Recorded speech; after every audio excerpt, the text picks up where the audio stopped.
తెలుగుదేశం పరిపాలనలో వాళ్ళు సాధించినవి ఏమనేది ఒకసారి ప్రజలకందరూ కూడా తెలియజెప్పాలనే ఉద్దేశంతోనే 2 హత్యలు 4 దౌర్జన్యాలతో పరిపాలన సాగించే విధంగా తెలుగుదేశం పార్టీ 55 రోజుల పరిపాలన చేయడం జరుగుతుంది.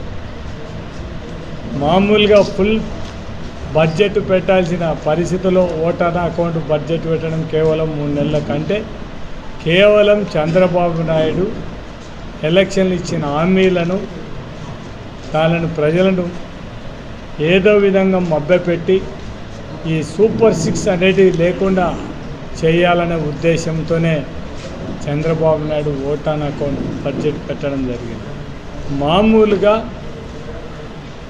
ఏప్రిల్ తర్వాత ఏదైనా కూడా అసెంబ్లీ జరిగితే పూర్తి బడ్జెట్ అంతకుముందు 2019లో మా గవర్నమెంట్ వచ్చినప్పుడు పూర్తి బడ్జెట్ పెట్టి ఆ రోజు చంద్రబాబు నాయుడు ఇచ్చిన ఖజానాలో 100 కోట్లు మాత్రమే ఉన్నా కూడా ఆనాటి ముఖ్యమంత్రి మా నాయకుడు జగన్మోహన్ రెడ్డి గారు పూర్తి బడ్జెట్ ప్రవేశపెట్టిన ఘనత జగన్మోహన్ రెడ్డి.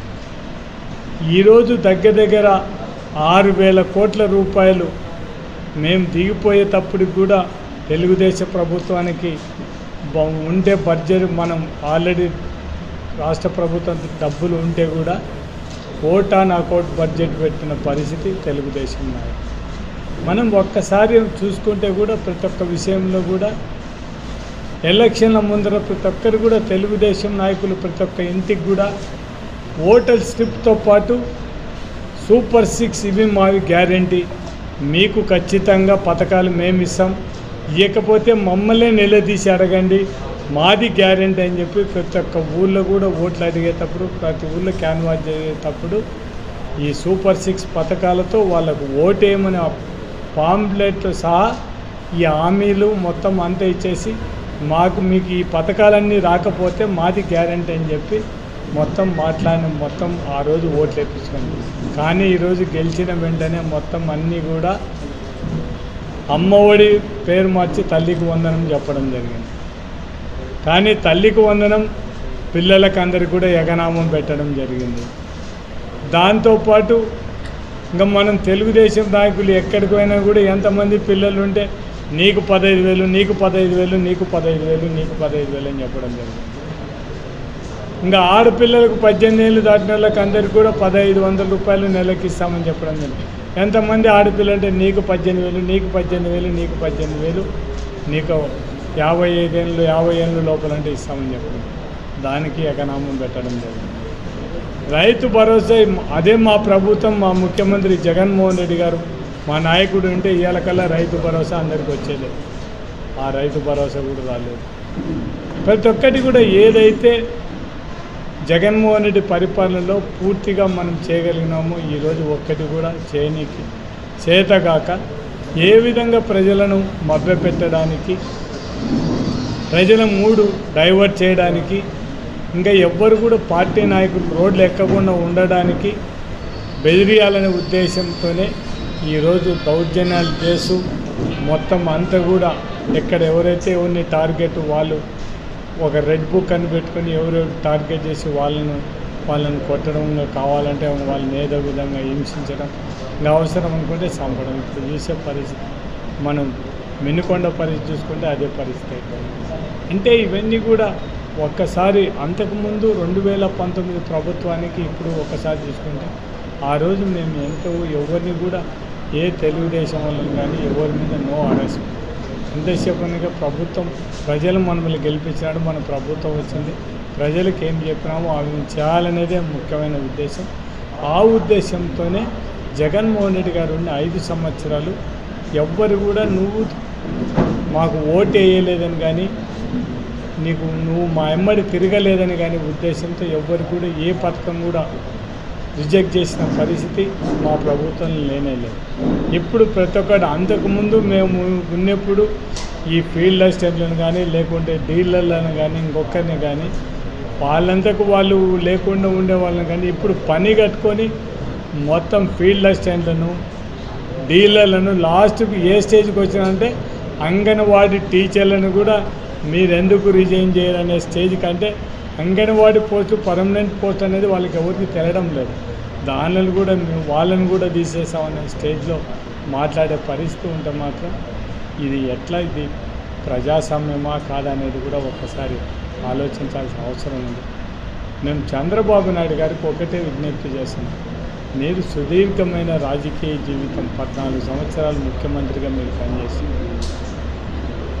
కానీ ఇటువంటిది మాత్రం ఎప్పుడూ జరగకుండా ఏ గవర్నమెంట్లో కూడా ఇట్లా ఈ 55 రోజులలో ఇంత జరిగినది మీ గవర్నమెంట్లో కనీసం మీకుండే అపారమైన అనుభవంతో కూడా ఇవన్నీ కూడా లేకుండా చూడమని, ప్రజాస్వామ్యంలో ప్రతి ఒక్క మానవుడు కూడా ఫ్రీగా మాట్లాడడానికి, మనకు ఈ భారతదేశ స్వాతంత్రం వచ్చింది కూడా పాక్ స్వాతంత్రము, మనం ఫ్రీగా మాట్లాడడానికి ఈ భారతదేశంలో నిషేధ ప్రాంతాలు తప్ప ఎక్కడైనా కూడా ఫ్రీగా తిరగడానికి భారత పౌరుగా ప్రతి ఒక్కరిని కాకుండా అటువంటి దాన్ని మనం ఖచ్చితంగా కాపాడాల్సిన బాధ్యత అందరి మీద ఉంది. కాబట్టి మేము కోరేది ఒకటే, మీరు ఎప్పటికైనా కూడా ఈ దౌర్జన్యాలు ఇవన్నీ మానుకొని మీరు ఏ విధంగా ప్రజలను అడిగి సూపర్ 6లని మీ వాళ్ళు ఇల్లు మీ కార్యకర్తలు అందరూ కూడా తిరిగి మొత్తం మారి హామీలని చెప్పి ఓట్లు వేయించుకున్నారు. ఆ సూపర్ 6 పథకాలన్నీ కూడా మీరు ఇచ్చేస్తే మేము కూడా సంతోషపడతాం. మేము కూడా మీకు మంచి రవ్వ చెప్పిన మాట ప్రకారం పూర్తి చేసినారనేది కూడా ఉంటుంది. కాబట్టి దాన్ని చేయలేక వాళ్ళ మీద వీళ్ళ మీద దాడి చేయడం అనేది ఎంతవరకు సమంజసం అనేది తెలుగుదేశం నాయకులే ఆలోచించాలి. ఇంకా ప్రతి ఒక్కరు వాళ్ళు ఎక్కడ చెప్పినా కూడా అక్కడ ఇక్కడ అని చెప్తున్నారు. ఒకటే చెప్తాను, మీకు దగ్గర ఏదైనా ఎవిడెన్స్ ఉంటే మీరు చూపించండి. ఒకవేళ ఎక్కడైనా కబ్జాలు చేసినా ఇంకొకటి చేసినా అది చూపిస్తే మాత్రం ఖచ్చితంగా ఎవ్వరం కూడా కాదని ప్రసక్తి లేదు.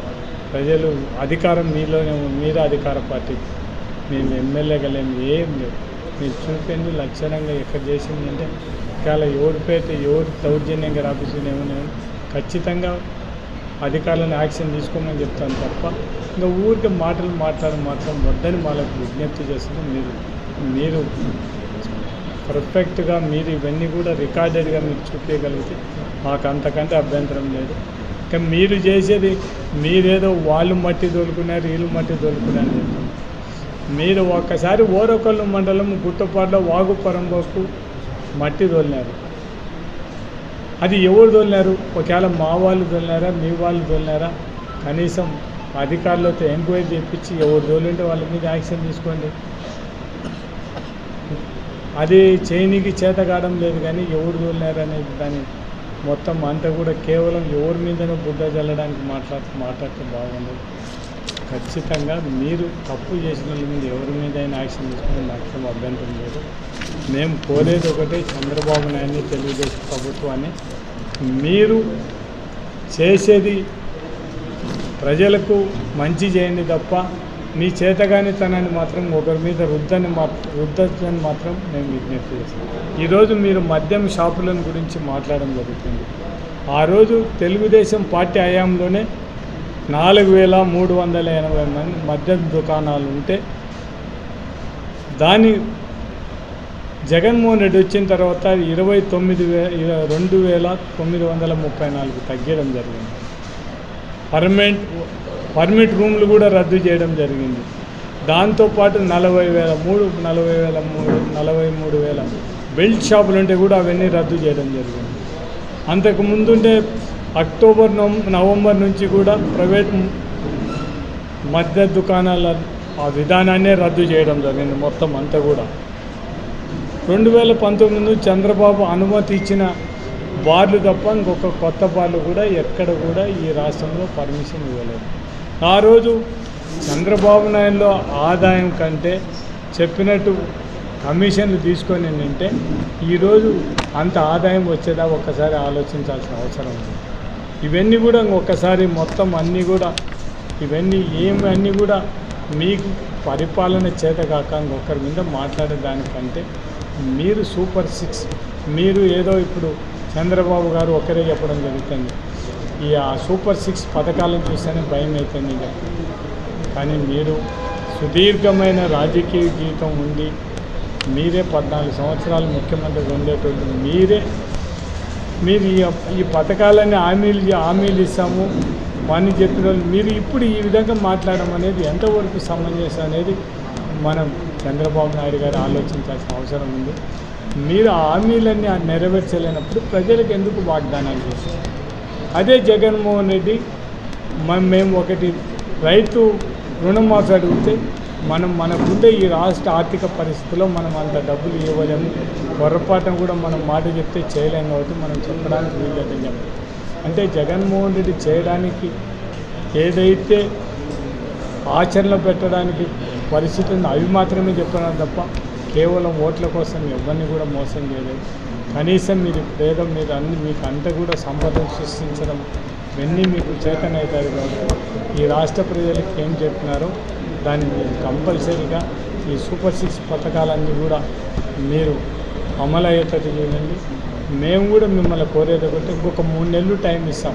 మీరు అంతా కూడా మీకు ప్రభుత్వంలో మీరంతా స్టెబిలైజ్ కావడానికి ఇంకా 2-3 నెలలు, ఆ తర్వాత అయినా కూడా ప్రజలకందరూ కూడా సూపర్ 6 పథకాలు ఇవ్వాలని కోరుకుంటూ ఇప్పటికైనా మేము కోరేది ఒకటి, మీరు ఈ దౌర్జన్యాలు వీళ్ళని బెదిరించడం మానుకోండి.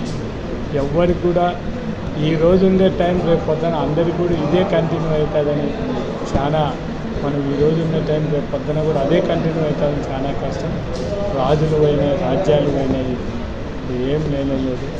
ఎవరి ఈ రోజు ఉన్నట్టు రేపు ఎవరికి కూడా ఉండదు. దాన్ని మాత్రం మనం ఉండాల్సింది ఎవరికి అన్యాయం చేయకుండా ఎవరిని ఇబ్బంది పెట్టకుండా చూడాల్సిన బాధ్యత మన అందరి మీద ఉంది. కాబట్టి మీరు కనీసం అధికారం ఉందని మాత్రం ఎవరిని కూడా అనవసరంగా ఎవరి మీద దౌర్జన్యాలు చేయొద్దని వాళ్ళని కోరడం.